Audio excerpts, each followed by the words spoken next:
Bueno, buenos días, buenas tardes a todos. Vamos a comenzar con la clase de hoy, que es de glucocorticoides.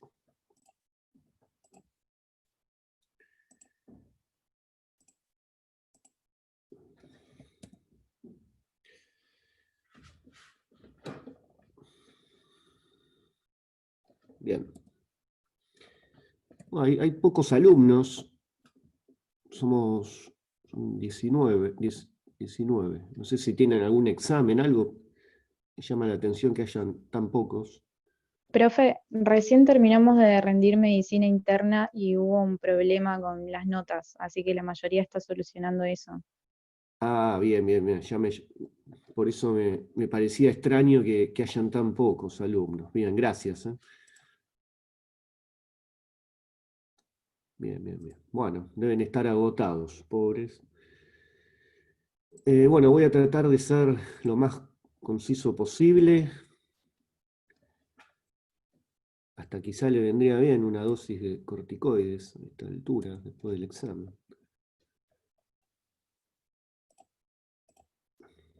Buen día, sí. Sí. Totalmente.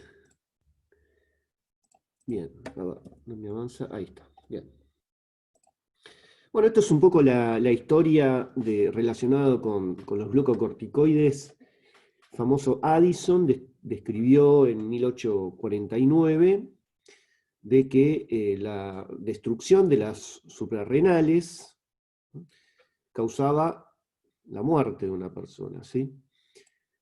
En Brown-Séquard confirmó esta hipótesis agarrando animales del laboratorio y les sacó las suprarrenales y demostró que efectivamente esos animalitos se morían, ¿sí? Posteriormente se utilizó extractos de corteza suprarrenal, teniendo en cuenta estos antecedentes de Addison y de Brown-Séquard. Utilizaron extractos de corteza suprarrenal para el tratamiento de aquellos pacientes que tenían déficit, ¿sí?, de las suprarrenales, ¿sí? En 1930, Cushing, el famoso Cushing, demostró todo lo contrario, ¿sí?, que el exceso de la actividad de las glándulas suprarrenales se asociaba a un aumento de la basofilia a nivel hipofisiario. De ahí que Cushing relacionó por primera vez los primeros indicios de una existencia de relación entre el eje hipófiso-adrenal. Posteriormente, después se descubrió que el hipotálamo también regulaba la hipófisis y ahí se describió finalmente el eje hipotálamo-hipófiso-adrenal, ¿sí? En 1950, dos investigadores, Reichstein y Kendall, describieron un poco las acciones del cortisol, que es la hormona predominante que sintetizamos y que regula el metabolismo de hidrato de carbono, y sintetizaron, ¿sí?, la primera sustancia parecida con acción sobre los hidratos de carbono, que es la cortisona, ¿sí? Eso le valió el premio Nobel, nada más ni nada menos. Bueno, después de ese hallazgo empezaron las utilidades a nivel clínico. En 1950 aparece la primera descripción de los efectos de los glucocorticoides en enfermedades reumatológicas. Después vamos a ver que justamente es uno de los arsenales terapéuticos, ¿sí?, como coadyuvante más que nada, para disminuir un poco el componente inflamatorio, ¿sí?, e inmunológico que está hiperactivado en todas las enfermedades reumatológicas en general, ¿no? Después, en 1952, se describió por primera vez el uso tópico para inflamaciones cutáneas. En el 61, lo mismo, y en el 82 para el tratamiento del pioderma gangrenoso, ¿sí? Bueno, si hacemos un repaso breve de la anatomía y la histología, podemos decir que las glándulas suprarrenales están ubicadas en el polo superior de los riñones, ¿sí?, retroperitoneales, y podríamos decir que en verdad son dos órganos endocrinos, ¿no? Por un lado la médula que recuerden que 80% secreta adrenalina, 20% noradrenalina, a cargo de las células cromáfines, que vendrían a ser como la segunda neurona de la vía simpática altamente modificada, y la corteza suprarrenal, que es la que va a producir los corticosteroides, ¿sí? Que después vamos a ver que son dos, dependiendo de la acción que tenga, mineralocorticoides y glucocorticoides. Bien, acá tenemos una imagen en donde podemos ver claramente la corteza. La médula, fíjense que está ahí abajo, no nos interesa. Nos interesa la corteza. Fíjense que tiene tres zonas, ustedes ya sabrán, la zona glomerular, encargada de la síntesis de aldosterona, como dice ahí a la derecha, gracias a la acción de la aldosterona sintetasa, que es la citocromo 11b2, y una zona fascicular, que es esta, un poquito más ordenadita, y la zona reticular abajo. La zona fascicular sintetiza cortisol gracias a la acción de estas dos enzimas, la 11B1 y la 17 hidroxilasa. Esta es la 11 alfa hidroxilasa. Y en la zona reticular se sintetizan andrógenos, especialmente la dihidroepianandrosterona. Bueno, la ACTH es la gran hormona hipofisaria que regula la síntesis de estas hormonas, ¿sí? Pero acá hay que hacer una aclaración que si bien digamos, las tres zonas responden al estímulo de ACTH, la zona glomerular, ¿sí?, con el tiempo, ¿sí?, se independiza de la acción del ACTH. ¿Qué quiere decir? Si hay un exceso de ACTH, como por ejemplo en la enfermedad de Cushing, que justamente es un síndrome de Cushing, pero que es causado por un tumor que secreta excesivamente ACTH, por eso es enfermedad de Cushing, se hipertrofia, si bien hay una hipertrofia e hiperplasia de la corteza, no hay un exceso de aldosterona, ¿sí? Hay como un escape en el tiempo a la acción de la ACTH. ¿Por qué? Porque la zona glomerular responde principalmente a la angiotensina 2 y a los niveles de potasio, ¿sí? O sea que cuando hay una hiperpotasemia o un exceso de angiotensina 2, ¿sí?, esos son los estímulos principales para liberar la aldosterona, ¿sí? La ACTH de manera más secundaria. Recordemos la ACTH, acá está la molécula de ACTH acá en verde, que proviene de una gran molécula que es la propiomilanocortina, sintetizada a partir de estas células corticotropas que están en la hipófisis anterior, que también da lugar a otras, ¿sí?, hormonas, ¿sí?, que como consecuencia de esto, en la enfermedad de Cushing, hay otras manifestaciones clínicas, ¿sí?, debidas a la liberación de estas otras hormonas, ¿sí?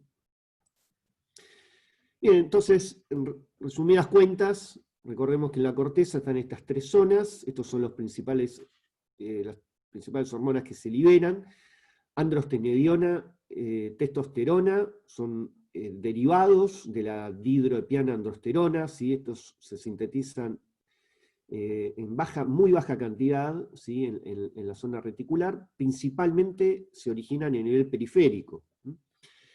La zona glomerular, que principal mineralocorticoide es la aldosterona, este es el precursor de desoxicorticosterona, que también tiene leve acción mineralocorticoide.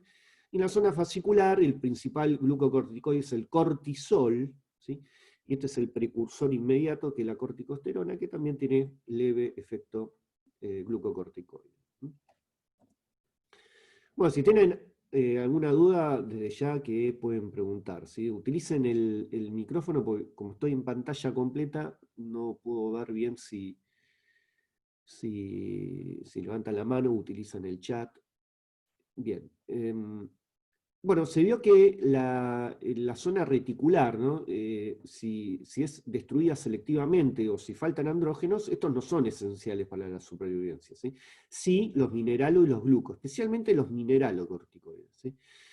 El efecto mineralocorticoide es afectar principalmente la retención de sodio, ¿no? Como ustedes saben, la aldosterona actúa a nivel del túbulo contorneado distal y el conducto colector, estimulando la síntesis y la actividad del transportador ENAC, que es un canal de conductancia para el sodio, que está acoplado a la sodio-potasio ATPasa y el canal de potasio ROMK. De esa manera, la aldosterona retiene sodio y, por intercambio, para mantener la electroneutralidad, libera potasio, es decir, favorece la excreción, la eliminación de potasio por las mismas células o por las células intercaladas, liberando protones, ¿sí? Los glucocorticoides, en cambio, tienen un gran efecto a nivel del metabolismo intermedio, ¿sí? Especialmente hidratos de carbono y secundariamente a nivel proteico y lipídico. Recuerden que esta hormona es una hormona del estrés, ¿sí? Que lo que hace es dar prioridad energética a los órganos nobles, como el cerebro y el corazón. De esa manera, lo que va a facilitar los glucocorticoides va a tener una acción permisiva, ¿sí? Lo que dicen es una acción permisiva sobre otras hormonas que afectan el metabolismo intermedio, como especialmente las catecolaminas, ¿sí? Recuerden que los glucocorticoides producen upregulation de receptores de noradrenalina, de ahí su acción permisiva. Y lo que hacen fisiológicamente es favorecer niveles elevados de glucosa en sangre, ¿sí? Aumenta la glucemia, son hiperglucemiantes, ¿sí? Principalmente porque lo que hacen es favorecer la gluconeogénesis a nivel hepático a partir de sustratos que provienen de la degradación de proteínas para obtener glutamina, y también a partir de la lipólisis para obtener glicerol, que son los sustratos alternativos para la síntesis de glucosa. Bien, estas son las vías biosintéticas de todas las hormonas que se sintetizan en la corteza suprarrenal. Fíjense que lo que está en rosadito es lo que sucede en la zona glomerular. Recuerden, la zona glomerular era la más externa, que sintetizaba mineralocorticoides. Acá tenemos la aldosterona. Gracias a la acción de esta enzima, 11B2, que es la aldosterona sintasa o sintetasa. Este es el precursor de desoxicorticosterona que les comentaba, que tiene leve acción mineralocorticoide. Y acá en gris, ¿sí?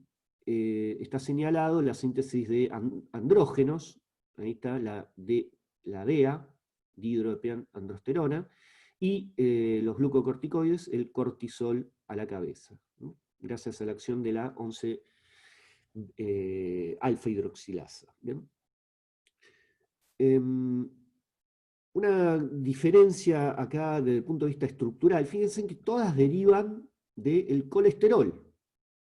Es más, se dice que el paso limitante para la síntesis de todas estas hormonas lo representa un transportador que se encuentra a nivel mitocondrial, que es el transportador específico del colesterol.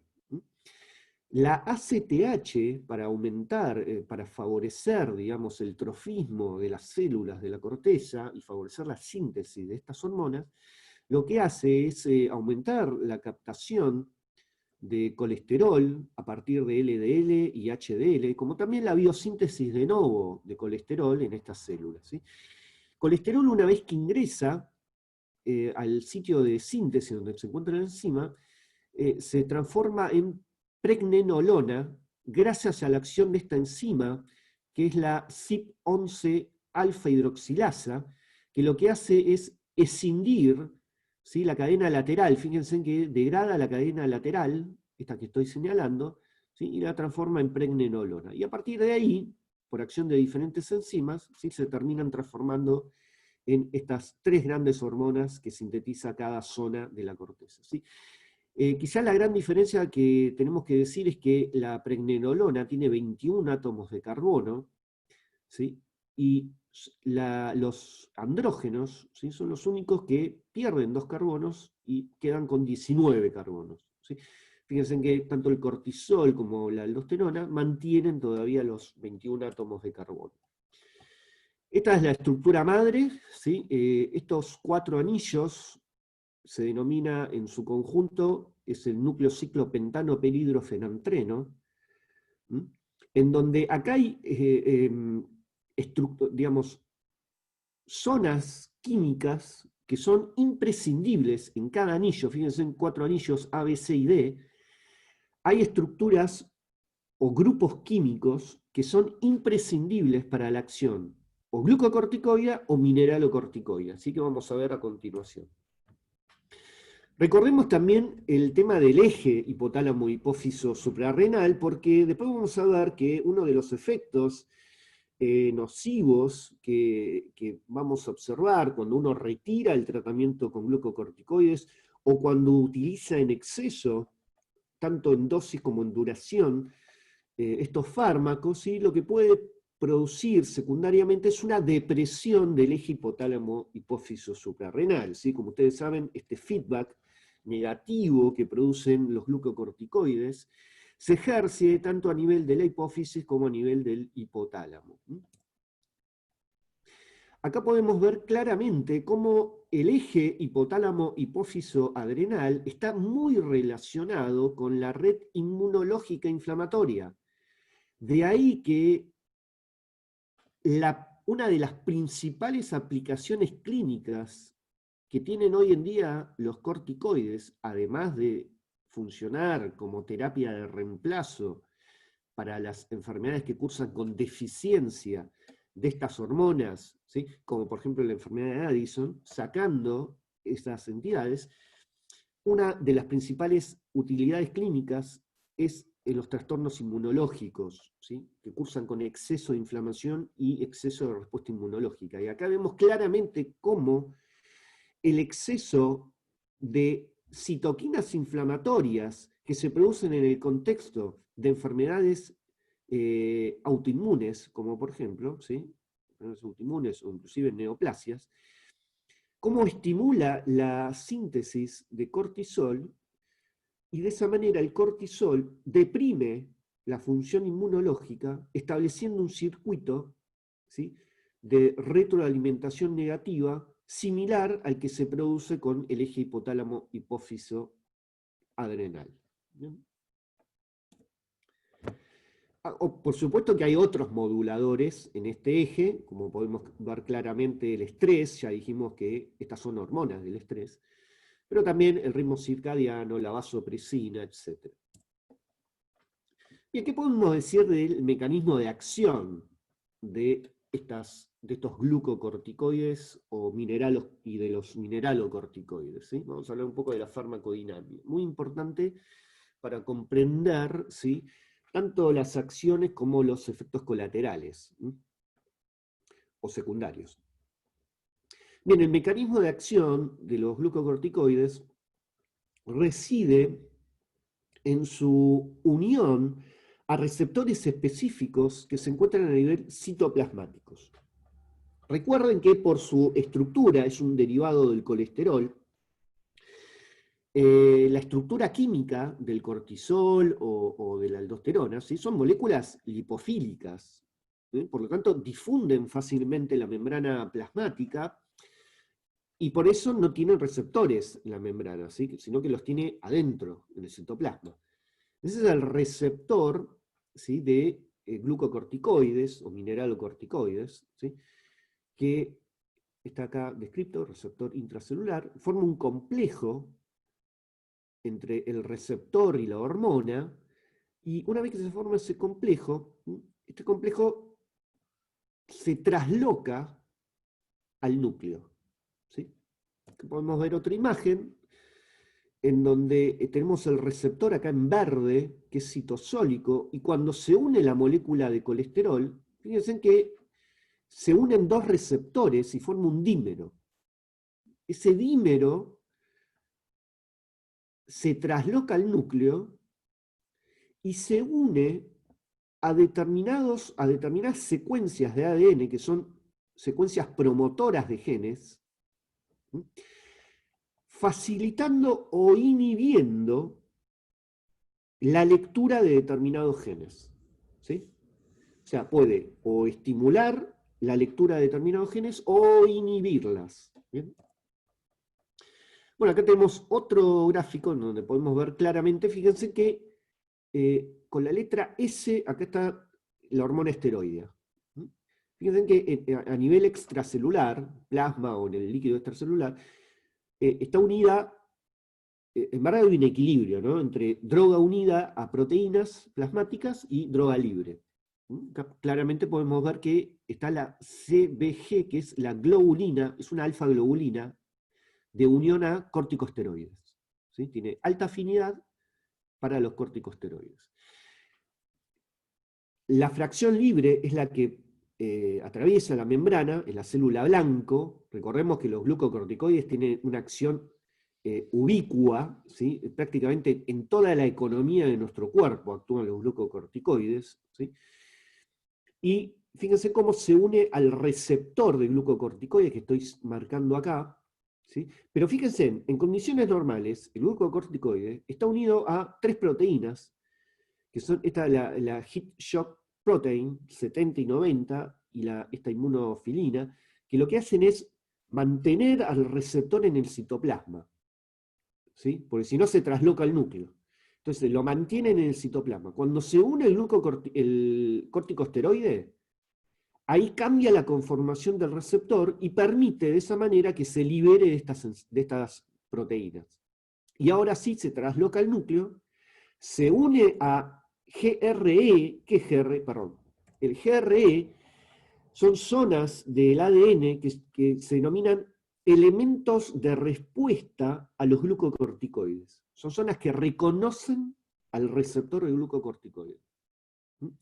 Y de esa manera facilita la transcripción de determinados genes para que después se sinteticen en proteína, o reprime, ¿sí?, la transcripción de genes.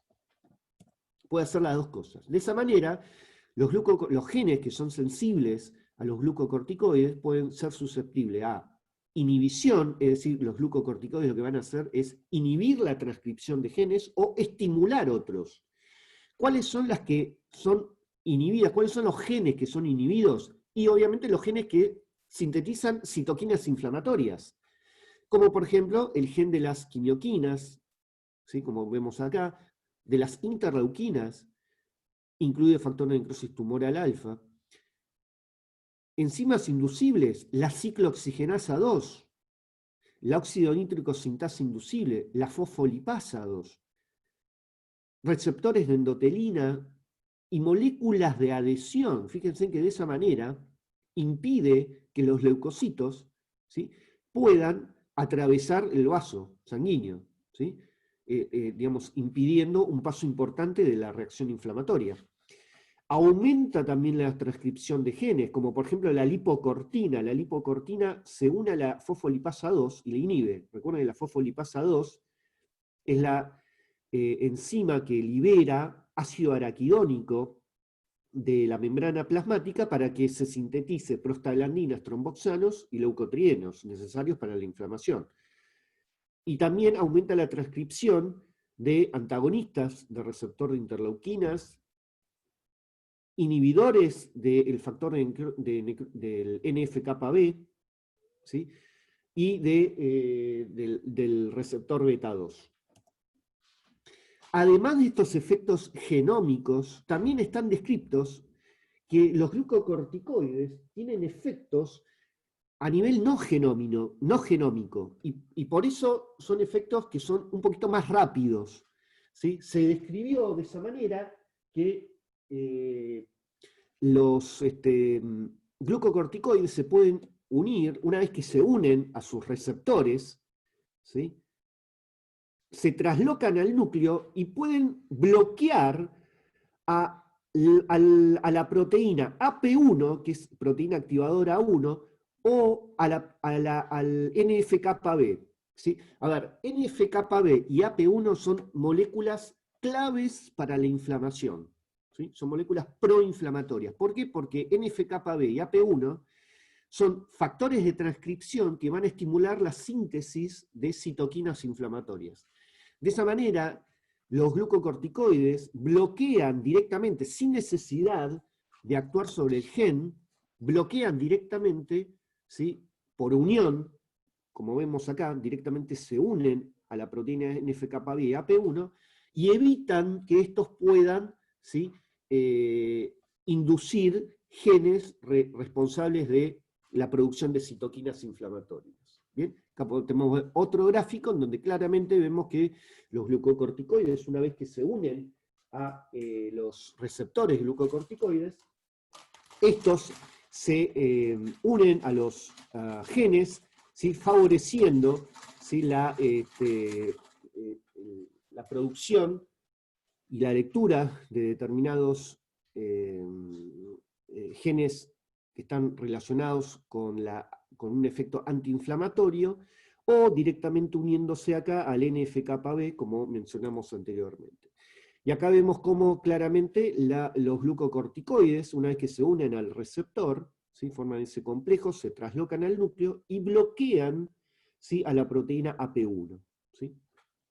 Y a su vez, ¿sí? Ese complejo se une a los elementos de respuesta a los glucocorticoides y favorece la síntesis de proteínas antiinflamatorias como la lipocortina. El receptor de glucocorticoides está descrito que se encuentra en el cromosoma 5. Ahora, hay dos tipos de receptores a los glucocorticoides, el alfa y el beta. ¿Sí? En verdad hay más isoformas, pero el alfa es el funcionante. Hay otra isoforma que quizá es una de las más prevalentes, que es la beta, pero igual la frecuencia es muy baja, que es responsable de que algunos pacientes tengan resistencia a la acción de glucocorticoides. Acá preguntan, como mecanismo de acción entonces inhibe a los factores que transcriben a los factores inflamatorios. Correcto. Ese es uno de los mecanismos, ¿sí? Inhibir factores como el NF-κB y el AP1. Pero también recuerden que los glucocorticoides tienen un efecto directo a nivel del gen reprimiendo genes inflamatorios. ¿Sí? Ellos mismos también pueden, pero es un efecto a largo plazo, o sea, se ve en horas o en días. Mientras que la unión directa con el AP1 o con el NF-κB es una acción más rápida. ¿Sí? Bueno, y acá este gráfico lo que ilustra es un poco esta acción promiscua que tienen los corticosteroides. ¿Sí? ¿Qué significa promiscua? Que un corticosteroide puede unirse en verdad tanto a receptores de glucocorticoides como mineralocorticoides, no hace diferencia. ¿Sí? Pero ¿qué pasa? En los órganos en donde el mineralocorticoide, que recuerden que el principal que secretamos es la aldosterona, ejerce su acción, ejemplo, riñón, colon, glándulas salivares, glándulas sudoríparas. Fíjense que son todos órganos que mueven mucho electrolitos y líquidos. Esos órganos son los principales sitios de acción de los mineralocorticoides. En esos sitios, si bien los glucocorticoides pueden unirse, fíjense, en cortisol, el principal glucocorticoide que sintetizamos, si bien puede ser activo porque se une tanto a receptores de mineralocorticoides como glucocorticoides, en esos sitios que les nombré, sitios principales de acción de los mineralocorticoides, hay una enzima que se llama 11-beta hidroxiesteroide deshidrogenasa subtipo 2, que lo que hace es inactivar al cortisol pasándolo a cortisona. ¿Qué es la única modificación que le hace la molécula? Oxida el grupo hidroxilo en posición 11 del anillo C a un grupo cetónico. El solo hecho de oxidarlo en esta posición inactiva al cortisol porque lo transforma en cortisona. Esa cortisona no puede unirse ni al receptor de mineralocorticoides ni al de glucocorticoides. ¿Queda claro? Por eso, en las zonas de acción de los mineralocorticoides, repito, riñón, colon, glándula salival y glándulas sudoríparas principalmente, Los glucocorticoides, ¿sí?, no suelen tener tanta acción mineralocorticoide, porque está este mecanismo, ¿sí?, que evita, ¿sí?, que los glucocorticoides puedan tener una gran acción mineralocorticoide. ¿Bien? Ojo, la cortisona, una vez que sale de esas células, de esos órganos, si viaja al hígado, la cortisona, en el hígado hay otra enzima que es la 11-beta-hidroxiesteroide deshidrogenasa subtipo 1, que lo que hace es de vuelta convertirlo a cortisol nuevamente activo. ¿Bien? Acá podemos ver entonces nuevamente que la cortisona, la diferencia que tiene con el cortisol es que solamente la posición 11, que está hidroxilada, tiene el grupo cetónico. ¿Sí? La única diferencia. Y eso ya lo vuelve inactivo. ¿Sí? Después vamos a ver que un fármaco es la cortisona que se administra. Pero ustedes van a decir, pero ¿cómo vamos a dar un fármaco que es inactivo? No, recuerden, en el hígado se vuelve a transformar en cortisol, que es activo. ¿Sí? Ahora, la cortisona per se no tiene efecto. Como dijimos, no se une al receptor. ¿Sí? Pero como es la forma inactiva y se puede volver a revertir en el hígado, ¿sí?, uno puede administrar cortisona, porque va a tener cortisol, gracias al hígado. Y acá hago otra aclaración, que es cuando ustedes leen cortisol o hidrocortisona, es exactamente la misma molécula. ¿Sí? ¿Cuál es la diferencia? Que cortisol es la hormona que sintetizamos nosotros. Y la hidrocortisona se denomina al cortisol, que es sintetizado y tiene un uso farmacológico. ¿Está bien? ¿Por qué la aldosterona no se inactiva en estos sitios donde él ejerce su efecto? Riñón, colon, glándula saliva y sudorípara. Porque la aldosterona es resistente a la acción de la 11-beta-hidroxiesteroide subtipo 2, porque fíjense en la molécula, no tiene el grupo hidroxilo, tiene el grupo hemiacetal, que es resistente a la acción de esa enzima. Por eso esa enzima no lo puede inactivar. ¿Bien?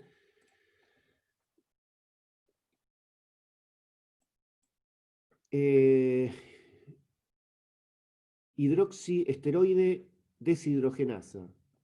Sí, así se llama la enzima que inactiva el cortisol y la pasa a cortisona en estos órganos que nombramos.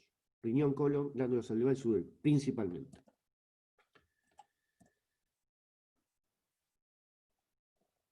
A ver, una cosa muy importante es REA. ¿Qué es REA? REA es relación estructura-actividad.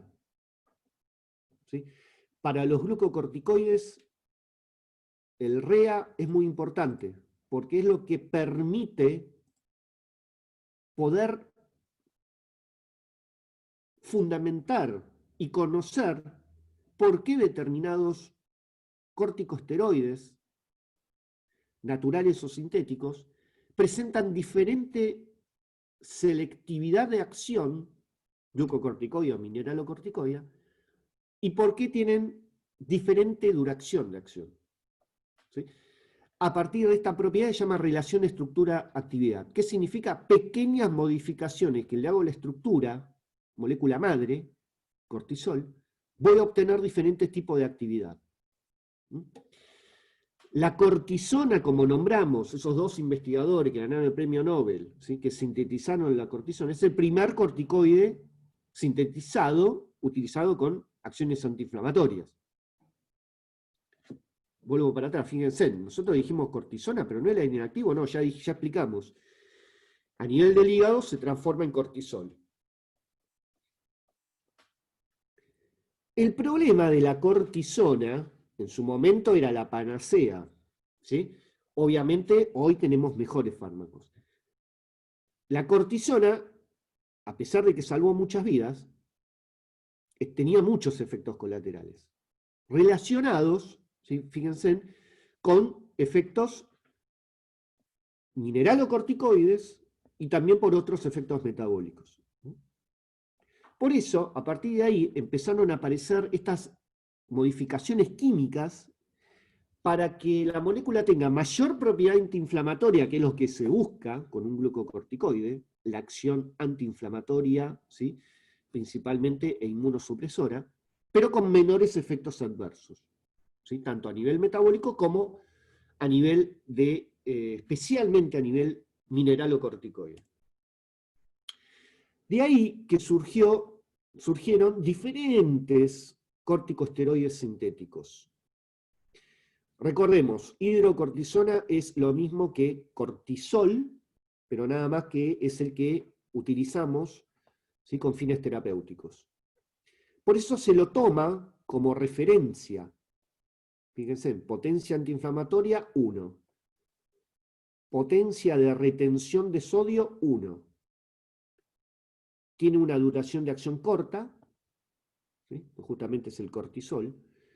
Y la dosis en donde se observan estos efectos es de 20 miligramos.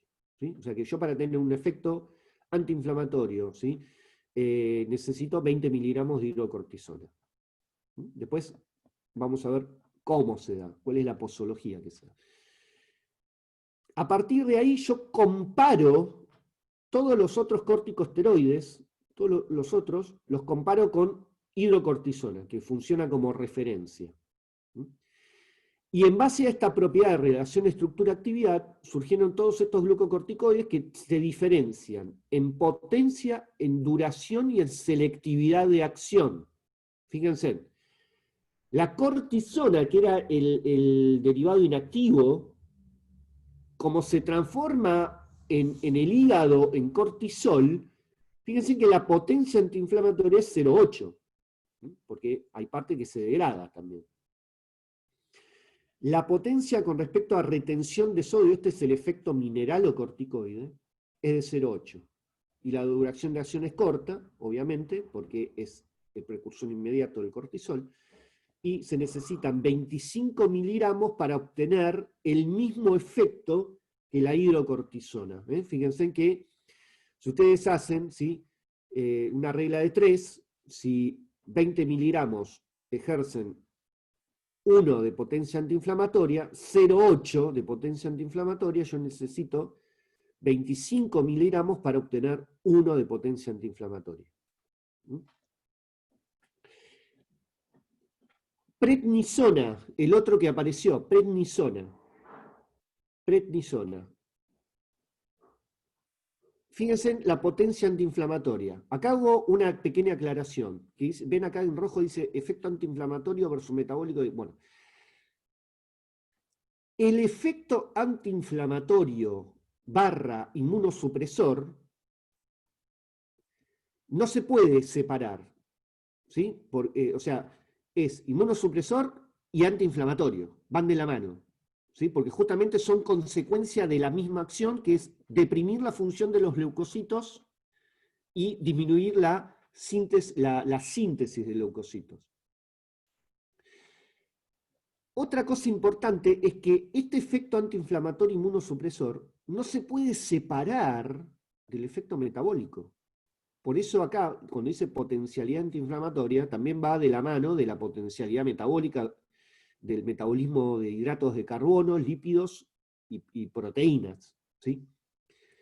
Y también no se puede separar del efecto supresor sobre el eje hipotálamo hipófiso adrenal. O sea, van todos de la manito estos efectos, ¿sí? Lo que sí puedo separar es el efecto mineralocorticoide, porque son dos receptores diferentes estos. El receptor de mineralocorticoides y el receptor de glucocorticoides, ¿sí? Que es el que media todos estos efectos que nombran los metabólicos antiinflamatorios y sobre el eje hipotálamo hipófiso. ¿Está bien? Por eso todos esos efectos van de la mano, ¿sí? Acá juntitos. Vuelvo a lo anterior, la prednisona. Este ya marca la diferencia. Fíjense, ya tengo 4 veces la potencia antiinflamatoria y le resto el efecto mineralocorticoide. Ahí vamos mejor, ¿sí? En cuanto a selectividad. Y fíjense que mejoro también un poco la duración de acción, es una duración intermedia, ¿sí? Duración corta es 8 a 12, intermedia es prácticamente un día, y larga es hasta 72 horas. Prednisona. Dosis equivalente con respecto a la hidrocortisona, si yo necesito para hidrocortisona 20 miligramos, para obtener el mismo efecto que 20 miligramos de hidrocortisona, yo necesito 5 nada más de prednisona, porque es 4 veces más potente. 5 por 4 es 20. Ahora, fíjense, prednisona y prednisolona. ¿Cuál es la diferencia? Que la prednisona, vuelvo para atrás, es el derivado ceto de la prednisolona. La prednisolona vendría a ser el derivado 11-hidroxi, directamente activo, ¿sí? Lo bueno de la prednisona es que cuando yo la administro, esto generalmente es cuando se da por vía oral, ¿sí? Como tiene primer paso hepático, rápidamente se transforma en prednisolona, ¿sí? Y evito los efectos a nivel digestivo del corticoide, ¿sí?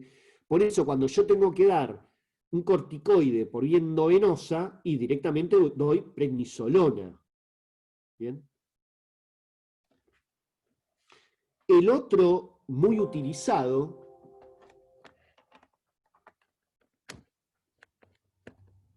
El otro corticoide muy utilizado es la metilprednisolona o el inactivo, el profármaco, que es la metilprednisona, ¿sí? O el activo, que es la metilprednisolona. Este, fíjense que mucho mejor, 5 de potencia antiinflamatoria y 0,5 de mineral corticoide. Por eso necesito, como dosis equivalente, 4. 5 por 4 es 20.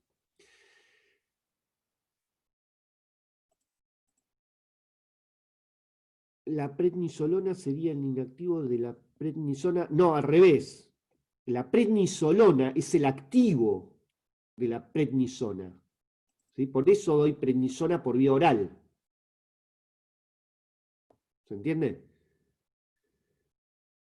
Porque después con el hígado se transforma en prednisolona, que es el activo. Si lo tengo que dar por vía endovenosa, doy directo a prednisolona, que es el activo, ¿sí? El hecho de dar el profármaco prednisona por vía oral me evita los efectos directos que puede tener el fármaco a nivel digestivo, ¿sí? Porque ahí no hay metabolización a prednisolona. Triamcinolona, fíjense, triamcinolona, buenísimo. 5 de antiinflamatorio y 0 de mineralocorticoide. Fludrocortisona, miren, fludrocortisona. 10 de potencia antiinflamatoria y 125. Y acá tengo que hacer un paréntesis. A ver, una cosa es cuando yo utilizo los glucocorticoides con fines antiinflamatorios e inmunosupresores. En esas situaciones, yo lo que necesito son glucocorticoides potentes desde el punto de vista antiinflamatorio. Por eso generalmente uso estos que estoy señalando acá. También puedo usar la hidrocortisona, por supuesto. Ahora, si yo quiero utilizar un glucocorticoide porque la persona tiene un déficit de hormonas, ejemplo, enfermedad de Addison, si yo solo doy un glucocorticoide, como por ejemplo la hidrocortisona, que tiene potencia 1 y retención de sodio 1, voy a suplantar o reemplazar los efectos glucocorticoides, pero jamás voy a poder reemplazar los efectos mineralocorticoides. ¿Por qué? Por este hecho que habíamos dicho, de la inactivación que sucede a nivel renal del colon, ¿sí? Y de las glándulas sudoríparas y salivales. Por eso, en caso de reemplazo, de terapia hormonal de reemplazo, un glucocorticoide solo como la hidrocortisona no me basta, sino que le tengo que asociar un mineralocorticoide sintético como la fludrocortisona, que tiene 125 de potencia de retención de sodio. ¿Sí? O sea, esa sería la indicación de la fludrocortisona en los estados de hipoaldosteronismo, como por ejemplo la enfermedad de Addison. Los más potentes son la beta y la dexametasona. Fíjense, 25 veces la potencia antiinflamatoria, 0 de efecto mineralocorticoide y duración de acción larga. Dosis equivalentes 0,75 veces. ¿Hasta acá alguna duda? Sí, yo tengo una. ¿La Sí. fluocortisona se puede usar en el síndrome de Addison? Entonces, Exactamente. En todo lo que es déficit hormonal, digamos que acompañe el déficit de la aldosterona, ¿no? Se tiene que dar exactamente esta terapia con fludrocortisona como reemplazo. Si fuese, digamos, un déficit hormonal por un panhipopituitarismo, por ejemplo, recuerden que la falta de ACTH no va a modificar a la zona glomerular. Eso lo dije al inicio, ¿sí? Porque recuerden que la zona glomerular, mientras esté presente, va a responder a la angiotensina 2 y a la hiperpotasemia.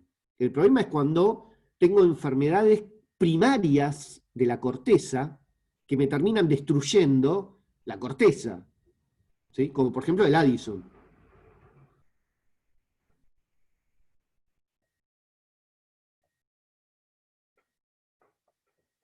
¿Alguna otra duda? Bien, sigamos. Fíjense, si yo hago modificaciones en el anillo A, como por ejemplo esto que está acá en rojo es agregado, ¿no? El cortisol es lo que está en negro. Si yo al cortisol le agrego una deshidrogenación en carbono 1 y 2, ¿sí? Lo que voy a aumentar es la actividad antiinflamatoria. Y ahí tengo la prednisona y la prednisolona, ¿sí? Esta que tiene el grupo hidroxilo en posición 11 es la prednisolona. Si esto lo transformo en grupo ceto, ¿sí? Es la prednisona. Miren, acá dice, el grupo ceto 3 y el doble enlace en 4 y 5 es imprescindible para la actividad farmacológica. Si yo modifico esto, listo, desaparece la acción. No sirve para nada la molécula. Bueno, ahí tenemos entonces prednisona y prednisolona. ¿Qué pasa con el anillo B? A ver, el anillo B acá tenemos dos modificaciones que se pueden hacer con la finalidad de mejorar la potencia antiinflamatoria. Si yo al carbono 6 que estoy señalando acá le meto un grupo metilo, aumento la propiedad antiinflamatoria y glucocorticoide. ¿Y qué voy a obtener? La metilprednisolona o metilprednisona, si el 11 es un grupo ceto. ¿Sí? La metilprednisolona es el famoso, la marca comercial, una de las marcas comerciales más conocidas es el famoso Solumedrol, ¿sí? Que se utiliza en forma de pulsos para enfermedades graves, crisis graves, de enfermedades inmunológicas que comprometen la vida, como la nefritis lúpica, la glomerulonefritis necrotizante, la esclerosis múltiple. ¿Sí? En esas condiciones se dan pulsos durante 3 días de altas dosis de solumedrol o metilprednisolona por vía endovenosa, ¿sí? Y, digamos, se obtiene una remisión completa de ese cuadro agudo en esas situaciones. Fíjense que además el grupo metilo disminuye el efecto mineralocorticoide. Fíjense, metilprednisolona disminuye más el efecto mineralocorticoide, 0,5, y aumenté la potencia antiinflamatoria. Si al carbono 9 yo le meto un grupo halógeno como por ejemplo bromo, cloro, flúor, ¿sí? Aumento todas las acciones farmacológicas. Si es una fluoración, aumenta la potencia antiinflamatoria y glucocorticoide y desaparece prácticamente la actividad mineralocorticoide. Ejemplo, triamcinolona. ¿Sí? La triamcinolona, me muevo un poquito más adelante, triamcinolona, fíjense que tiene un grupo flúor, ¿sí? En la molécula de metilprednisolona. ¿Sí? La metilprednisolona, pero que le haré un flúor. ¿Sí? Y este ya prácticamente carece de efecto mineralocorticoide. Recorremos acá la tabla, triamcinolona, ¿sí? Fíjense que comparado con la metilprednisolona perdió toda la acción mineralocorticoide, ¿sí? Porque solamente le agregué a la molécula de metilprednisolona el grupo flúor. En el anillo C, recuerden entonces que el grupo, la transformación en grupo ceto, ¿sí? le saca la actividad, que era lo que habíamos visto anteriormente. Y en el anillo D, la metilación en carbono 16, poner acá un grupo metilo o hidroxilo, aumenta también la potencia antiinflamatoria. ¿Sí? Y acá está la dexa y la betametasona. Fíjense, dexa y betametasona tienen grupo metilo, lo mismo que la triamcinolona, pero tiene un grupo hidroxilo. Recuerden, beta y dexa son los más potentes, ¿sí? Porque fíjense que tiene todo, tiene el doble enlace acá, tiene flúor acá en el 9, ¿sí? Y tiene acá metilo en la posición 16.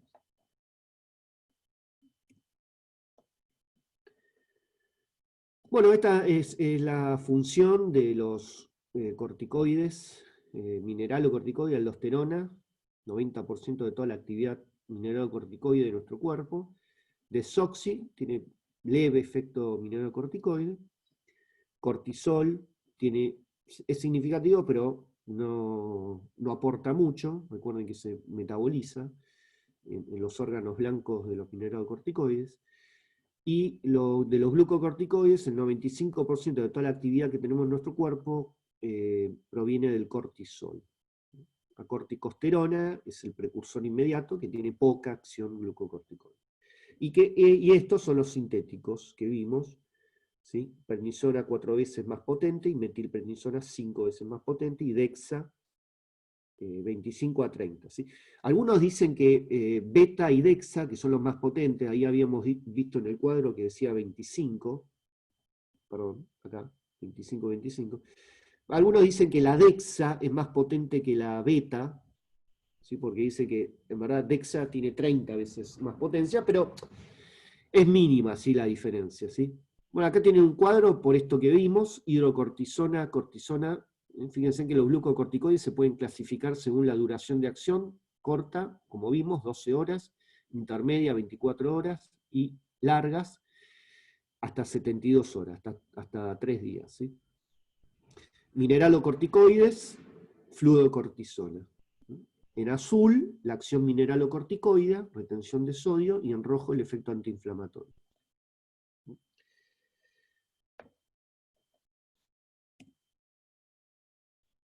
Bien, ¿qué podemos decir de la función de estos corticosteroides?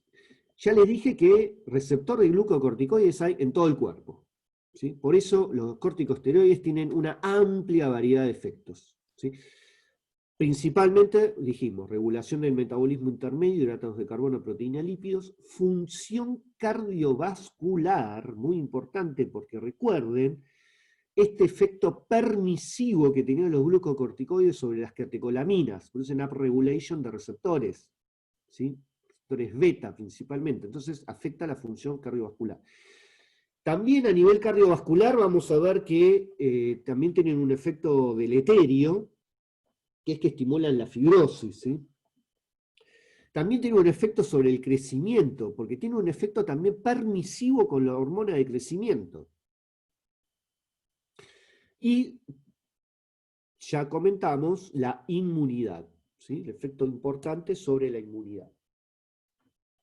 Bueno, acá tenemos entonces todos los efectos: proteínas, lípidos, hidratos de carbono, metabolismo intermedio, cardiovascular, inflamación, ¿sí? Y fíjense que hay otros acá: músculo estriado, ¿sí? A ver, el paciente que tiene Addison está todo el día débil, cansancio, tiene fatiga y astenia, ¿sí? Debilidad.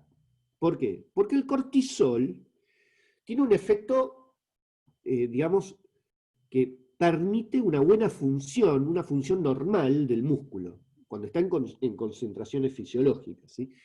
Cuando está bajo, ¿sí? Addison, o cuando está en exceso también, Cushing, ¿sí? Se producen estas miopatías corticoideas, en donde el paciente experimenta debilidad, fatiga, etc. O sea, tanto en exceso como en déficit, se ve afectado la función muscular esquelética. A nivel de los elementos de la sangre, el cortisol disminuye los niveles de los glóbulos blancos, excepto los neutrófilos, ¿sí? Es decir, que produce un descenso de linfocitos, un descenso de los basófilos, de los eosinófilos y de los monocitos. De ahí su efecto también inmunosupresor, ¿sí? Pero no solamente baja la cantidad de estos elementos formes, sino que también le disminuye la actividad, como vamos a ver después más adelante. Por eso los glucocorticoides se utilizan también mucho en las enfermedades en donde hay un exceso de linfocitos, como por ejemplo los linfomas y las leucemias linfoides. A nivel de los glóbulos rojos se vio que el exceso de corticosteroides se acompaña de policitemia, por eso el Cushing puede tener cierto grado de policitemia con aumento de hemoglobina. En cambio el Addison, todo lo contrario, anemia normocítica y normocrónica. A nivel del sistema nervioso central, el cortisol tiene efectos indirectos y directos. Indirectos es consecuencia de la acción del metabolismo y sobre el aparato cardiovascular, ¿sí? Ejemplo, ¿sí? Si yo tengo un hiperaldosteronismo o un hipercortisolismo, si hay un aumento de la retención de sodio, tengo hipertensión, ¿sí? Y eso puede repercutir en el sistema nervioso, o sea, es indirecto. Lo mismo que la hiperglucemia o hipoglucemia, puede afectar el sistema nervioso, ¿sí? Pero también hay efectos directos de los glucocorticoides, donde se vio que puede afectar el comportamiento, el estado de ánimo, y también puede inducir cuadros de psicosis, ¿sí? De ahí es típico que tanto el déficit como el exceso puede producir apatía, irritabilidad, depresión y psicosis, ¿sí? Por tanto defecto como por exceso. Bueno, a nivel de del metabolismo de hidrato de carbono, ya dijimos, los corticoides aumentan la gluconeogénesis, ¿sí? Promoviendo, ¿sí? La proteólisis y la lipólisis para obtener los sustratos, glutamina y glicerol, ¿sí? Necesarios para la neoglucogénesis, ¿sí? Aumenta los niveles de glucosa, hiperglucemia, diabetes suprarrenal. A nivel de las proteínas, proteólisis, recuerden, todo para favorecer la síntesis de glucosa y mandarla al cerebro y al corazón. Recuerden esto, que es una situación es una hormona del estrés, ¿sí? Por lo tanto va a favorecer que vaya energía al cerebro y al corazón, dos órganos nobles para hacerle frente a esa situación de estrés. A nivel de los lípidos, favorece la movilización de los lípidos, ¿sí? Degrada lípidos, efecto lipolítico. Recuerden que es un efecto permisivo, favorece el efecto lipolítico de otros agentes como las catecolaminas. De esa manera, ¿sí?, se produce lo que se llama redistribución grasa también, ¿no? ¿Cómo es el fenotipo del exceso de glucocorticoides, el Cushing? ¿Qué pasa con la grasa? Aparte del efecto lipolítico, ¿qué pasa con la grasa? Hay una redistribución, ¿sí? La joroba adhesiva, se acumula grasa a nivel de la parte posterior, superior de la espalda, ¿sí? La joroba de búfalo. La cara de luna llena, porque hay redistribución de grasa en la cara, ¿sí? Y disminuye la grasa a nivel de las extremidades, ¿sí? Y aumenta también la grasa a nivel supraclavicular. Redistribución central de grasa, perfecto. Acá está, síndrome de Cushing, ¿sí? Joroba de búfalo. Facie de luna llena.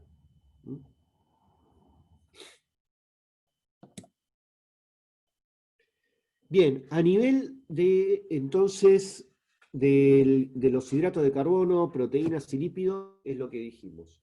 ¿Qué pasa a nivel del agua y electrolitos? ¿Sí? Bueno, acá predominaría como el efecto mineralocorticoide, ¿sí? Recuerden que tiene un leve efecto mineralocorticoide, recuerden el cuadro, potencia de la hidrocortisona 1,1, antiinflamatorio, y 1 de retención de sodio. O sea que algo de efecto mineralocorticoide tiene.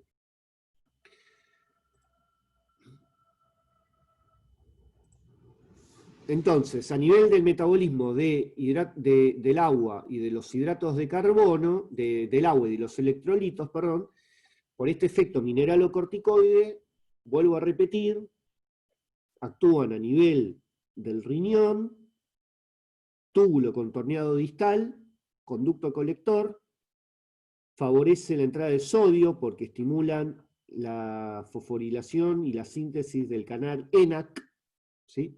Canal de conductancia para el sodio, y del ROMK, canal del potasio, favoreciendo la entrada de sodio y la excreción de potasio y de protones. También facilitan la eliminación de calcio renal y disminuyen la absorción de calcio.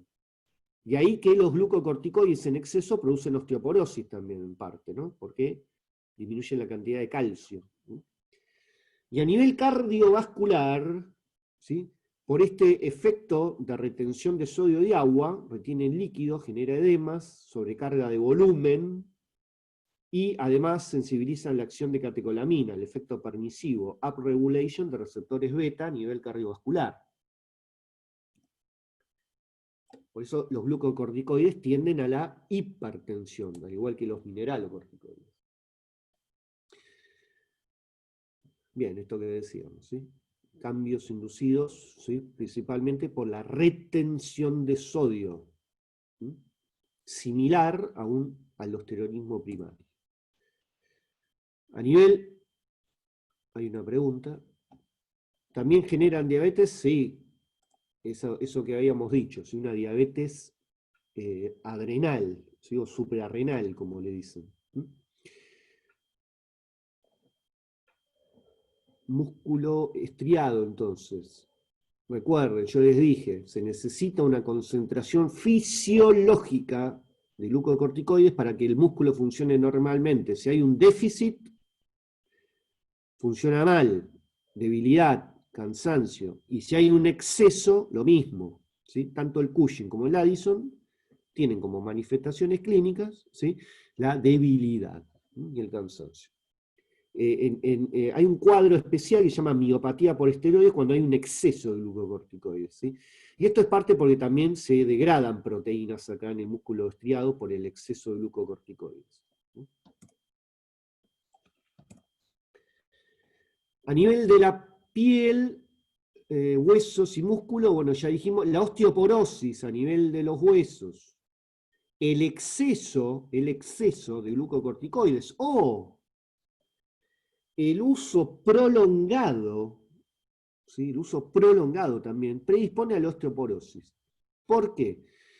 Porque se vio que los glucocorticoides disminuyen, por un lado, la absorción de calcio, como dijimos, y favorecen la eliminación renal de calcio, pero por otro lado, disminuyen la densidad ósea porque aumentan la actividad de los osteoclastos y disminuyen la actividad de los osteoblastos.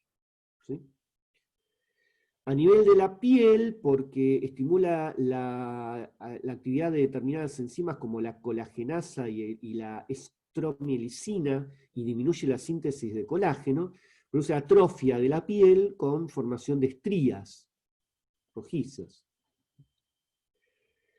A nivel de los elementos formes, ya dijimos, produce disminución de glóbulos blancos, excepto neutrófilos, que aumentan, pero por más que aumenten los neutrófilos, están mal de actividad. ¿Sí? Fíjense, no tienen adherencia. ¿Sí?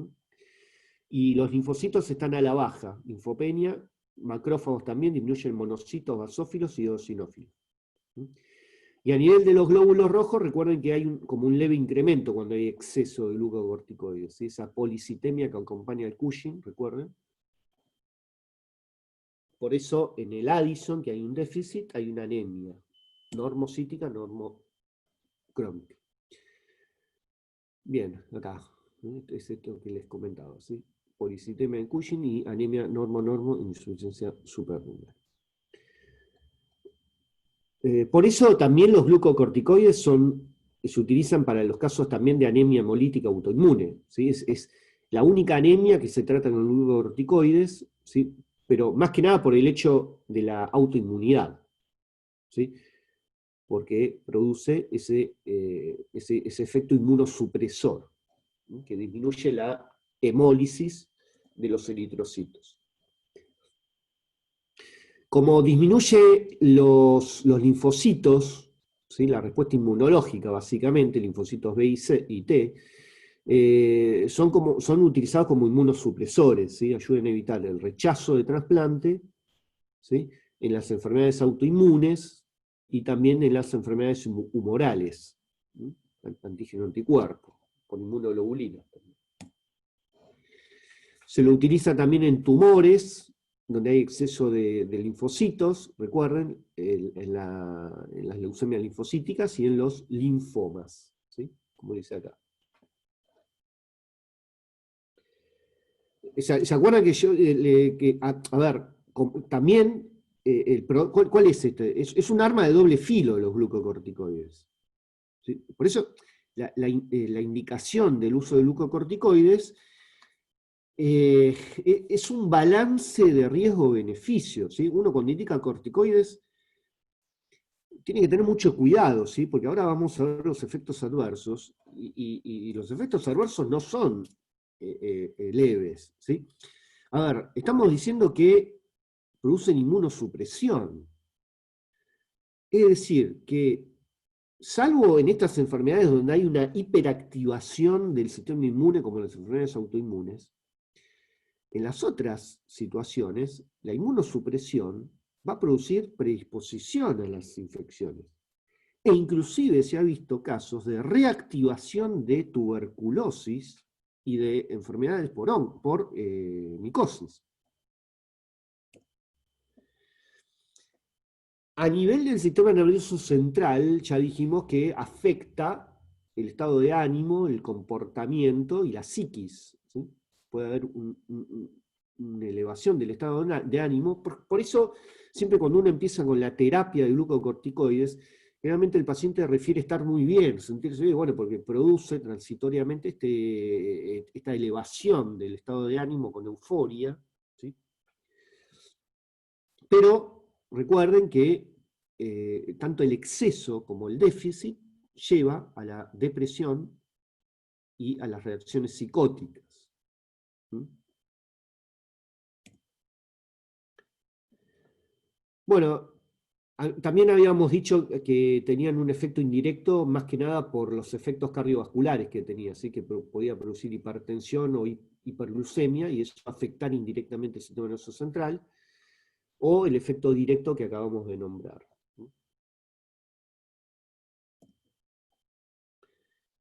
Bueno, el otro efecto es el famoso efecto antiinflamatorio inmunosupresor, ¿sí? Que es, como mencionamos, una de las grandes indicaciones que tienen hoy en día estos fármacos. ¿Cuáles son los efectos que tienen estos corticosteroides sobre la inflamación? Bueno, prácticamente afecta a todos los pasos de la inflamación, tanto los vasculares como los extravasculares, ¿sí? ¿Por qué? Porque inhibe la liberación de las sustancias vasoactivas, histamina, bradiquinina, también disminuye la permeabilidad vascular, retrasa el aumento de flujo, disminuye el exudado, disminuye la infiltración de leucocitos, porque recuerden que un efecto era disminuir la síntesis de las moléculas de adhesión celular, y puede retrasar la fibrosis producto de la inflamación. Bueno, de esa manera contrarresta, ¿sí?, los efectos de la inflamación, ya sea por diferentes estímulos, ¿sí? Fíjense que los corticosteroides son antiinflamatorios generales, en el sentido de que no tratan la causa de la inflamación, sino que tratan la cascada de la inflamación, ¿sí? Por eso, siempre el tratamiento con glucocorticoides tiene que estar acompañado de otro fármaco que vaya a la causa, en lo posible, ¿sí? Si es una inflamación por infección, y bueno, un antibiótico, ¿sí? Ahora, si es por una enfermedad autoinmune determinada, y bueno, va a tener que ir otro medicamento, algún inmunobiológico, o si es un cáncer, ¿sí?, va a ir acompañado de una droga antineoplásica, ¿sí? Entonces, bloquea, ¿sí?, todas las etapas, especialmente las primeras del proceso inflamatorio, ¿sí? Mientras que si se ha iniciado, también favorece la desaparición, porque puede bloquear, ya le dijimos, ya los dije, todas las etapas quema, ¿sí? Bueno, y acá tenemos un cuadro en donde actúa, fíjense, cómo puede modificar prácticamente todos los protagonistas de la respuesta inflamatoria inmunológica, ¿sí? Comenzando por los macrófagos y los monocitos, ¿sí?, grandes protagonistas de la inflamación. Inhibe la síntesis de prostaglandinas, leucotrienos, de citoquinas, que son las que utiliza el macrófago para llamar y reclutar más células inmunológicas.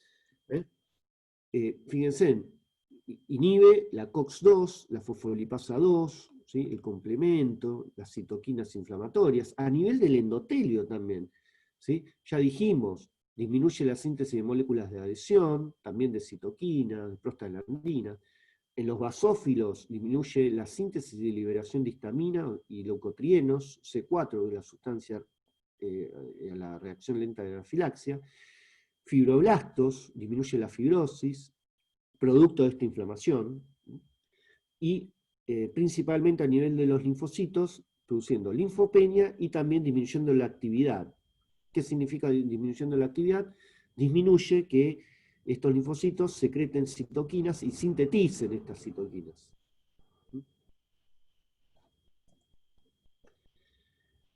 Bien, entonces a nivel macroscópico disminuye la famosa tétrada inflamatoria, rubor, calor, dolor y edema. Y a nivel microscópico disminuye la exudación, depósito de fibrina, disminuye la vasodilatación, disminuye la migración leucocitaria. Y bien, prácticamente bloquea todos los mediadores químicos, ¿sí?, conocidos. Acá tenemos otro gráfico en donde podemos ver cómo bloquea, ¿sí?, cómo bloquea la cascada, ¿sí?, de activación inflamatoria por lipopolisacáridos, ¿sí? Lipopolisacáridos generalmente estimula la actividad del NF-κB y el AP1 que vimos al inicio, y vemos cómo los glucocorticoides sí pueden o bloquear estas dos sustancias directamente o inhibir la transcripción, ¿sí?, de estos genes inflamatorios.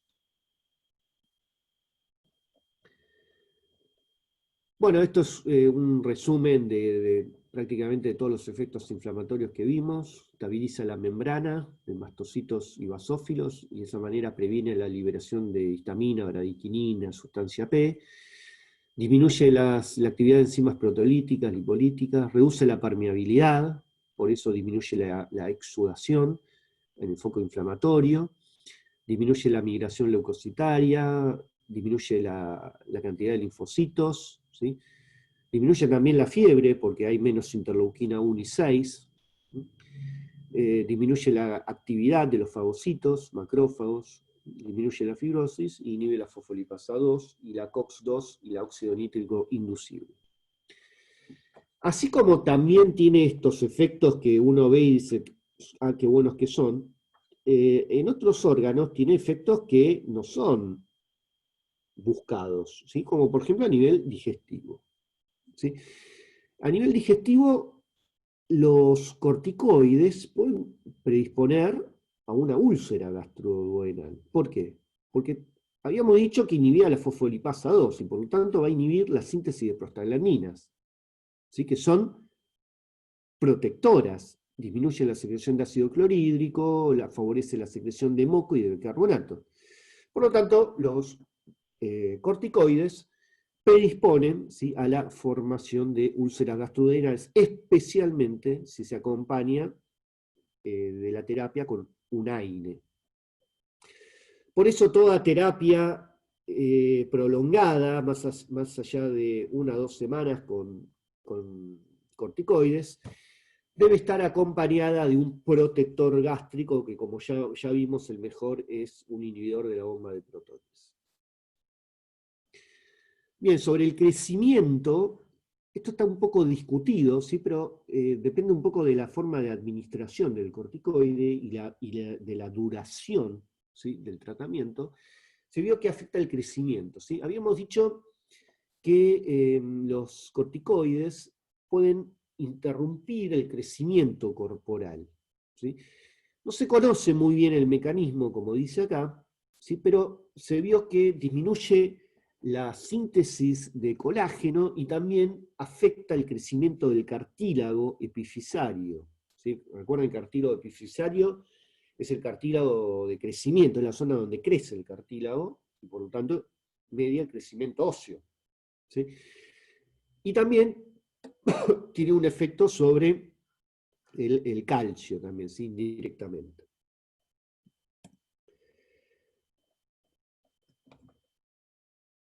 A nivel del sistema endocrino, recordemos que produce un feedback negativo, ¿sí? O sea, deprime el uso de corticosteroides exógenos, puede inhibir tranquilamente el eje hipotálamo-hipófiso suprarrenal. Por eso es muy importante que a la hora de utilizar corticosteroides, la dosis sea la más baja posible. A ver, está indicado que en una situación en donde el paciente presenta una enfermedad en donde es indicativa del uso de estos fármacos, al inicio del tratamiento se utilizan dosis elevadas.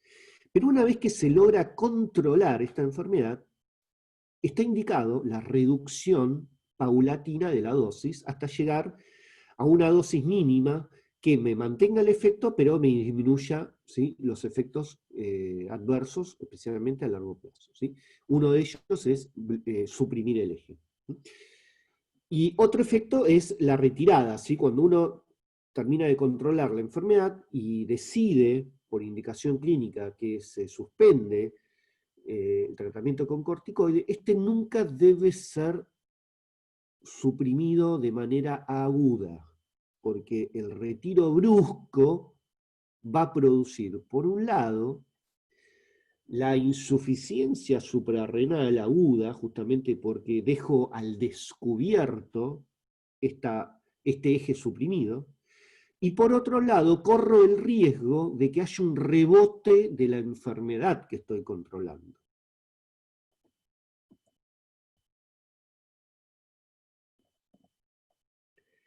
¿Qué podemos decir de la cinética de los corticoides? Bueno, esta es la cinética del cortisol. Quizá lo más importante de remarcar acá es que se necesitan 10 a 20 miligramos de cortisol o hidrocortisona, es lo mismo. Esa es la dosis, recuerden, generalmente varía entre 10 y 20, es la dosis fisiológica, ¿sí?, que se utiliza para una terapia de reemplazo hormonal, y que tiene un ritmo circadiano. Recuerden, ¿cuándo se hace el pico de corticoides? Temprano a la mañana. Por eso, cuando uno utiliza corticoides, tiene que administrarlos preferentemente durante las mañanas para simular ese ritmo circadiano, ¿sí? Es más, lo más fisiológico posible sería repartir 2/3 de la dosis a la mañana y 1/3 restante por la tarde.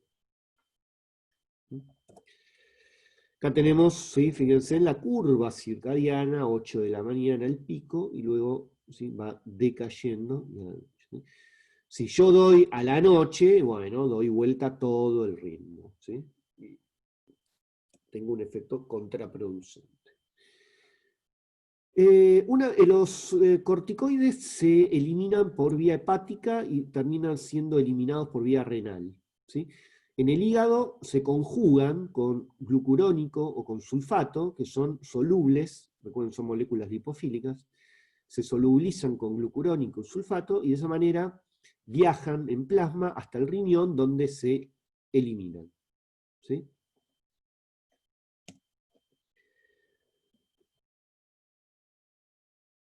La aplicación, a ver, ¿cómo se puede administrar los glucocorticoides? Se puede administrar por cualquier vía prácticamente, ¿sí? Obviamente va a depender del preparado, ¿no? Por ejemplo, hay algunos hay algunos corticoides que solamente se administran por vía inhalatoria, ya lo vimos, ya lo vieron en la clase de asma, ¿sí? Por ejemplo, la mometasona o fluticasona, ¿sí? Esos no se dan por vía oral, ¿sí? Pero hay otros que sí se dan por vía oral o por vía endovenosa. Hay algunos preparados que se dan por vía intramuscular. El famoso ejemplo, voy a decir una marca comercial que quizá la conoces, es el Decadron, ¿sí? El Decadron es una mezcla de fosfato de betametasona y acetato de dexametasona. Las sales de ésteres, como el acetato, hacen que se obtenga un efecto duradero, hasta de una semana, mientras que las sales, fosfato, sulfato, tienen un efecto generalmente que de 3 días como mucho. Por eso se dice que la aplicación intramuscular tiene como fines obtener efectos más duraderos. Se absorben por todas las vías, fíjense, pues son moléculas lipofílicas, recuerden, sistémica, local, tópica, cremas, conjuntival, gotas oculares, gotas óticas para el oído, gotas nasales, también, intraocular, nasales, ya dije, intraarticular. Esto lo ven mucho con el tema de los deportistas, ¿no?, que se infiltran. ¿Qué significa que se infiltran? Claro, se dan inyecciones en el lugar intraarticular, ¿sí? Por ejemplo, tienen una inflamación porque están con alguna distensión ligamentosa o de la articulación del menisco, y ¡pum!, le administran localmente la inyección intraarticular, ¿sí? Fíjense, las sales solubles, succinato, fosfato, se absorben rápidamente por vía intramuscular. Y la vía media va a depender del glucocorticoide, ¿no? Si yo le doy dexametasona o betametasona, va a tener la vía media de la dexabeta, que era aproximadamente, ya dijimos, hasta 72 horas. Ahora, si se lo doy en forma de éster insoluble, acetato, ¿sí?, retarda la absorción y prolonga, hasta una semana. ¿Cómo circulan unidos a proteínas? ¿sí? Alfa-globulina llamada transcortina, esa que yo les mostré ahí en el gráfico al inicio, la CGB. El resto va por albúmina. El resto albúmina. Obviamente la fracción libre es la que cuenta, que es la farmacológicamente activa. Bien, esto lo pasamos de largo. En el embarazo se ve que hay un aumento de la proteína que la une, la CGB, transcortina, por eso aumentan los niveles de cortisol, ¿sí? En plasma, ¿sí? Todavía no se sabe muy bien el significado de esto. Pero bueno, se cree que obviamente es necesario para el feto, ¿sí? Especialmente vieron todo lo que es la parte de surfactante, etc. Ojo, el uso excesivo, repito, el uso excesivo, tanto en duración como en dosis, en la mujer embarazada tiene efectos adversos, ¿sí? Si bien son necesarios, por ejemplo, para la síntesis de surfactante y para el crecimiento en el feto, el uso excesivo va a producir trastornos neurológicos y paladar hendido. Bien, acá tienen cuadros, esto están todos los libros de la vida media, etc. Estas son todas las vías, intramuscular, intravenoso, oral, intraarticular, tópico, inhalado, ¿sí? O sea, por todos lados se puede dar. Y acá están cuáles son los corticoides que se pueden dar por esas vías, ¿sí? Fíjense que algunos son exclusivos por vía de aerosol, budesonida y fluticasona. No están acá, en vía sistémica. En cambio, fíjense que hidrocortisona se puede dar por vía tópica o sistémica. Beta y dexa también, ¿sí? Prednisona vía sistémica. Prednisolona, metilprednisolona, el famoso solumedrol. Clobetasol, muy utilizado como ungüento tópico en piel, al igual que la beta. Y acá tienen un cuadro de resumen, está sacado del Goodman y Gilman, en donde ven todas las vías de administración según el preparado.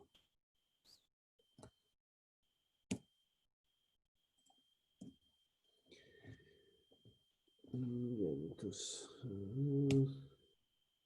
se ve largo acá, la administración tópica, cremas, ungüentos.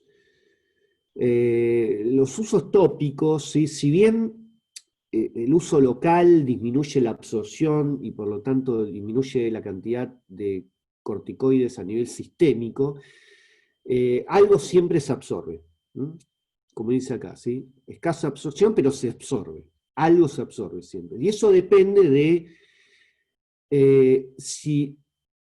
del área inflamada, ¿sí? Si utilizo el corticoide, ¿sí? En todo el brazo, en los dos brazos y en las piernas, bueno, ahí aumenta muchísimo, ¿sí? La superficie de absorción y ahí sí puedo tener efectos sistémicos. Lo mismo va a pasar si utilizo un cobertor, ¿sí? Una cinta, lo ocluyo el lugar, ¿sí? Donde lo aplico en la piel, ¿sí? Le pongo un cobertor, una gasa, etc. Y bueno, ahí aumento la absorción 10 veces. Fíjense, acá están las zonas de absorción. Y esto depende un poco del grosor de la piel, ¿sí? Obviamente en la palma de las manos, donde hay un grosor de la piel muy grande, en lugar que en la planta de los pies, se absorbe poco. Ahora, si se lo pongo en el cuero cabelludo, que la piel es muy finita, o en la frente, ¿sí? O en la región vulvar, ni hablar, o en el escroto, ¿sí? Ahí voy a tener un problema. Bien, ya vimos el tema de la metabolismo y excreción, metabolismo a nivel hepático, ¿sí? Conjugación principalmente, con sulfato glucurónico, y luego se elimina por vía renal, pero también por biliar, en algunos casos también hay excreción biliar. ¿Para qué se usan entonces los glucocorticoides? Acá están todas las indicaciones, fíjense. Terapia de sustitución, ya dijimos, tanto la insuficiencia suprarrenal aguda como crónica. La hiperplasia adrenal congénita, ¿recuerdan esta enfermedad? Que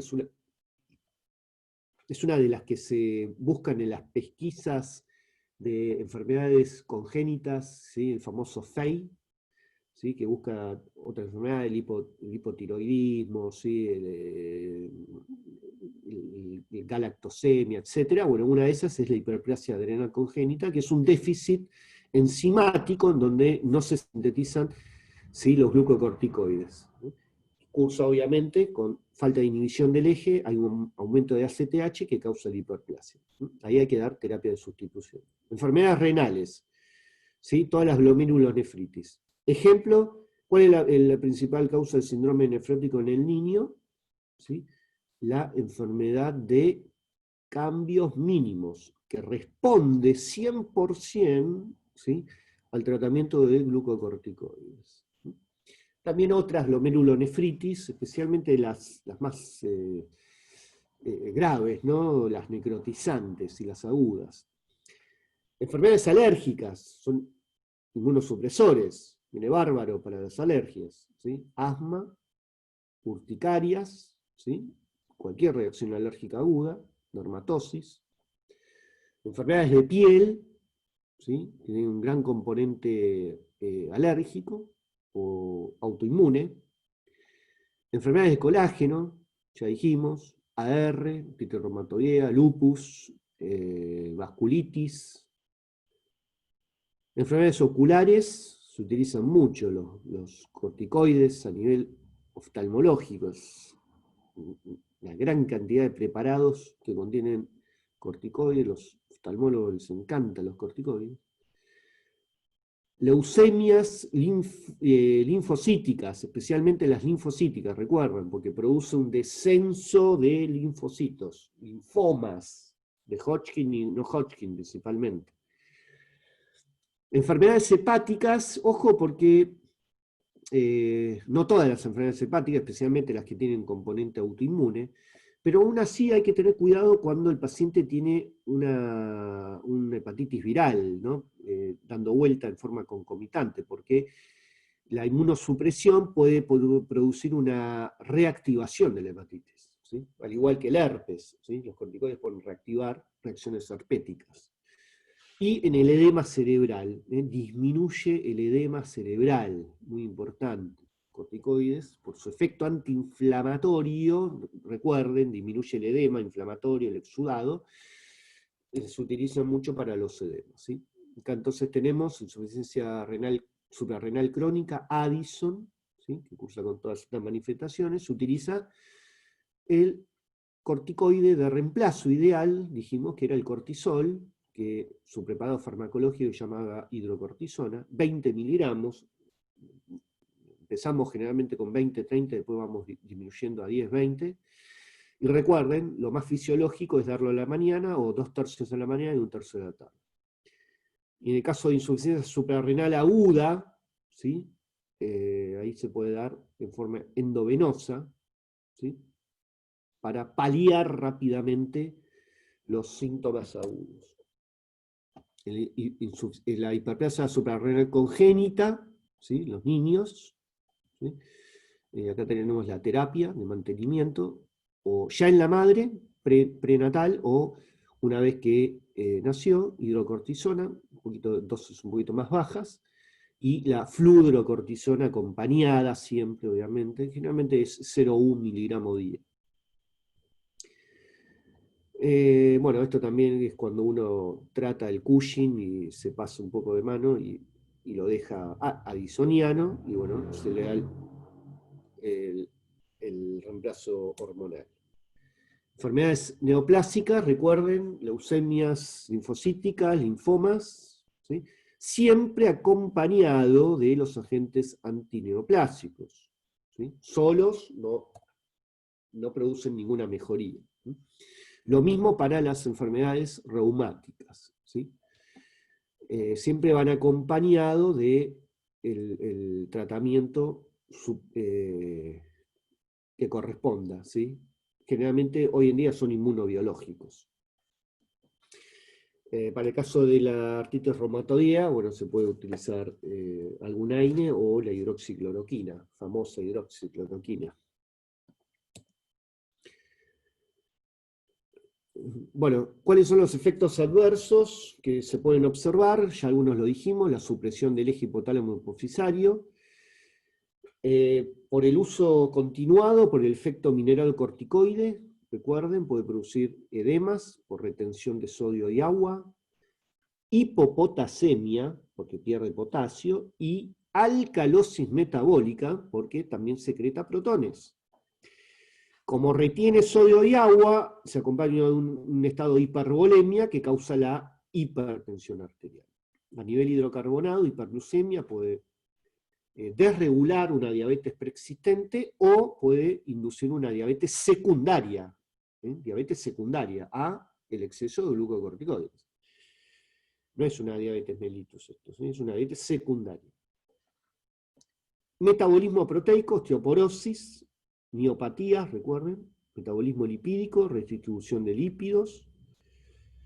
Aumenta la susceptibilidad de infecciones, ya dijimos, y puede reactivar, ¿sí?, infecciones micóticas o por micobacterias, tuberculosis, se puede reactivar una tuberculosis. Gastritis, úlcera gastroduodenal, ¿sí?, susceptibilidad de infección, ya dijimos. A nivel del sistema nervioso, también dijimos, alteración del humor, del comportamiento, se vuelve irritable, ¿sí?, deprimido, la psicosis también. Cuando uno lo utiliza por vía local, ¿sí?, por ejemplo aerosol, la candidiasis orofaringia, esto lo habíamos visto en asma. Por vía ocular, ojo, los tratamientos oculares, porque puede predisponer a la opalescencia, opacificación, ¿sí?, del cristalino, el cristalino de la cara posterior, subcapsular, ¿sí? También puede producir glaucoma, y por la inmunosupresión local, queratoconjuntivitis. A nivel cardiovascular ya dijimos, hipertensión y edema. Acá hago un pequeño comentario con respecto a cardiovascular. Recuerden que el exceso, especialmente de la aldosterona, va a producir fibrosis y un aumento de la vasoconstricción, ¿sí? De ahí que se produce un efecto hipertensivo y también produce un efecto de rigidez vascular y de fibrosis cardíaca, ¿sí?, más que nada por el efecto que tiene sobre sobre el receptor mineralocorticoide por un lado, y también por el efecto permisivo que tienen los glucocorticoides sobre las catecolaminas, de ahí la vasoconstricción. Por eso, cuando hay una insuficiencia cardíaca, especialmente en estadio 3 y 4, el tratamiento es dar eplerenona, que es un antagonista de la aldosterona. ¿Por qué? Porque en esas situaciones el exceso de la aldosterona va a producir fibrosis y el uso de estos antagonistas va a retrasar la progresión del deterioro cardíaco vascular. El otro efecto adverso, si dijimos, suspensión del eje, ¿sí?, se suprime el eje. Retardo del crecimiento, dijimos, cartílago epifisiario, disminución del colágeno. También puede producir acné, ¿sí?, el exceso puede producir acné rosácea. Atrofia de la piel, ya dijimos. Típica piel brillante. Por eso, uno cuando se pone corticoides y lo utiliza durante 1 o 2 días, poco, menos de una semana, la piel le queda espectacular, ¿no? Especialmente las mujeres utilizan ese recurso, por una cuestión estética, ¿sí?, que adelgaza un poco la piel, la pone brillante, ¿sí? Pero el exceso a largo plazo, ¿sí?, va a producir efectos deleterios, ¿sí? Lo torna frágil, débil, arrugado, ¿sí? Inclusive se puede resquebrajar fácilmente.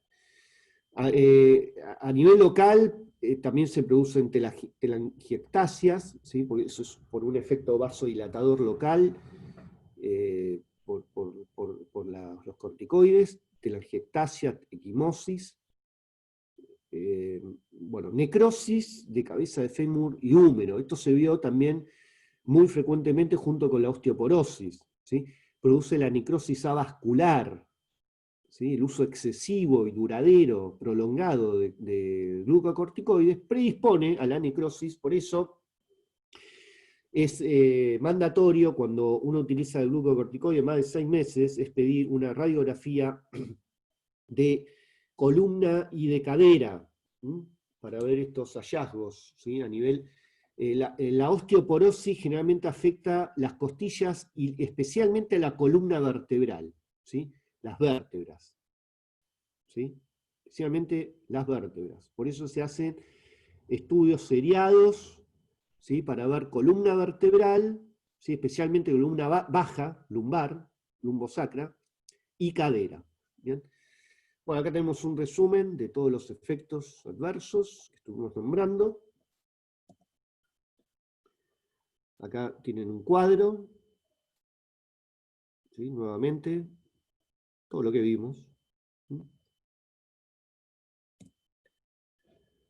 Lo mismo, pero en grafiquitos. Vamos a ver si hay algo que me olvidé.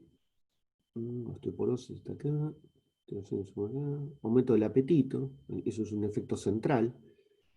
Hipertensión, el edema. Recuerden que el edema es producto de la retención de sodio y agua.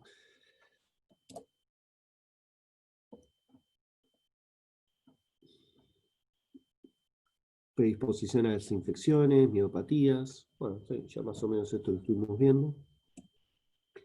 Precauciones y contraindicaciones. Tenemos precauciones. Bueno, producto de los efectos adversos, ¿no? Hiperglucemia, edemas, osteoporosis. Se dice que de todos los que usan en forma crónica, a ver, esto es algo que no dije. ¿Cuándo decimos que el tratamiento con glucocorticoides empieza a tener efectos adversos en un tratamiento crónico? Cuando ya empezamos a usar los corticoides durante más de una semana o 2 semanas, eso ya es un uso prolongado, ¿sí? Y ya predispone a todos estos efectos adversos, ¿sí? En cambio, si yo lo utilizo menos de una semana, el corticoide no me va a pasar nada, ¿sí? Es seguro. Ahí voy a estar libre de los efectos secundarios, pero ya si es más de una semana o más de 2 semanas, estén atentos, ¿sí? Porque seguramente aparezca algún efecto adverso. La osteoporosis, aproximadamente de estos que usan la terapia prolongada, 30-50%, altísimo porcentaje, 30-50% a largo plazo, más de 6 meses, va a desarrollar algún tipo, ¿sí?, de trastorno o de déficit, ya sea a nivel radiológico o a nivel de un estudio densitométrico, ¿sí? Ya empieza a haber alteraciones. ¿Bien? Generalmente lo primero que se observa es alteración densitométrica, ¿sí? Después de 6 meses con menos densidad ósea, especialmente de vértebras, ¿sí? Por eso el seguimiento se hace con densitometría y radiografía a los 6 meses de tratamiento. Si se puede al inicio del tratamiento mejor, así se obtiene el nivel basal, ¿sí? Y especialmente dirigido columna vertebral, nivel bajo, lumbar sacro y cadera. Discontinuación, ojo con lo que ya les dije, ¿sí? El cese abrupto. Nunca hay que suspenderlo de manera brusca, jamás. ¿Por qué? Porque va a sobrevenir la insuficiencia suprarrenal, ¿sí? Y van a aparecer el rebote de la enfermedad que uno estaba tratando, ¿sí? Por eso siempre la dosis se retira lentamente. Ojo con medicamentos que inhiben la síntesis y la función de los esteroides. ¿Por qué? Porque voy a ver un efecto, ¿sí?, sumatorio, ¿sí?, ketoconazol, inhibe la síntesis. La espironolactona, también, por lo mismo, antihipertensivo, compite con receptores mineralocorticoides, ¿sí? Bueno, y acá, esto, por último, pongo 3 cuadros, ¿sí?, que es a modo de resumen de todo lo que venimos diciendo. Estos cuadros lo van a encontrar en el Goodman y Gilman, ¿sí? Es a modo de resumen todo lo que venimos diciendo. Bueno, con esto damos terminado el teórico de hoy. Espero que hayan comprendido, que hayan entendido la clase, y disculpen que los agarré después de un examen tan jorobado como interna, cardiovascular. Sí, preguntas, lo que quieran, aprovechemos el tiempito que nos queda. Sí, quería saber No sé si mal no recuerdo, los corticoides se utilizaban para cuando trasplantas a un paciente el receptor, se utiliza los corticoides para evitar el rechazo, ¿puede ser o me estoy Exacto, equivocando? exactamente. Esa es otra de las indicaciones que es para evitar el rechazo agudo de trasplante. ¿Por su Exactamente. función de inmunosupresor nomás? Correcto, exactamente por Ah, eso. ok, ok, Sí, sí, ok, sí. muchas Y ahí se gracias. usan dosis muy altas, ¿eh? Ahí Mm. se usan dosis muy altas de metilprednisolona, ¿sí? Generalmente en forma de pulsos. Y no tengo que hacer, tipo, el tratamiento no tiene que ser mayor a 6 meses. No, para el rechazo agudo de trasplante es un tratamiento corto, ¿sí? Generalmente Ah, en pocas semanas ya se libera. ok, gracias. Muy bien.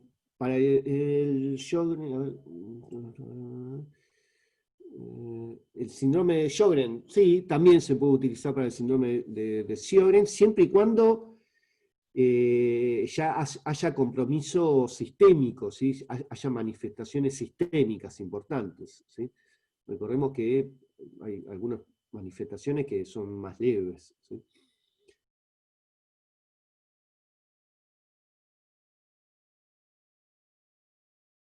Sí, esta grabación la voy a subir. Me hiciste acordar, menos mal, ahora voy a pedir a a los encargados de virtualidad para que me pasen el link. Generalmente tardan 1 o 2 días y después lo subo, ¿sí? Después les voy a subir también, chicos, un cuestionario para que practiquen si tienen ganas, si están aburridos. Bueno, Profe, una pregunta, perdón. sí, Quería saber del retiro abrupto. ¿Es tanto para corticoides a corto plazo como a largo plazo? O sea, si me dan por una semana, menor a una semana, ¿no pasa nada si los retiro abruptamente? ahí generalmente no pasa nada. Ok, gracias.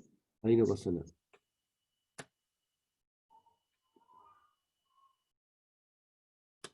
Bueno, chicos, Doctor, le sí, consulto algo. Con respecto a los cuestionarios, ¿eso lo debemos enviar ahí por envío de tarea o es solo para nosotros, para practicarlo, digamos? no, son cuestionarios para que practiquen. Ok. Por lo Sí, menos porque, en terapéutica 1, ¿sí? okay, porque en el campus se nos habían subido como envíos de tarea y nos aparece como retrasados, como entrega atrasada. No, eso me parece que es por Es terapéutica un error, 2. nada más. Sí, sí, puede ser que Ah, se hayan confundido, pero no, no, no, no. Que yo ok, sepa, doctor, que muchas yo sepa gracias. no, que yo sepa no. Cualquier cosa le pueden Ok, preguntar a Guillermo de última para confirmar, pero que yo sepa no. bueno, gracias. Muy bien.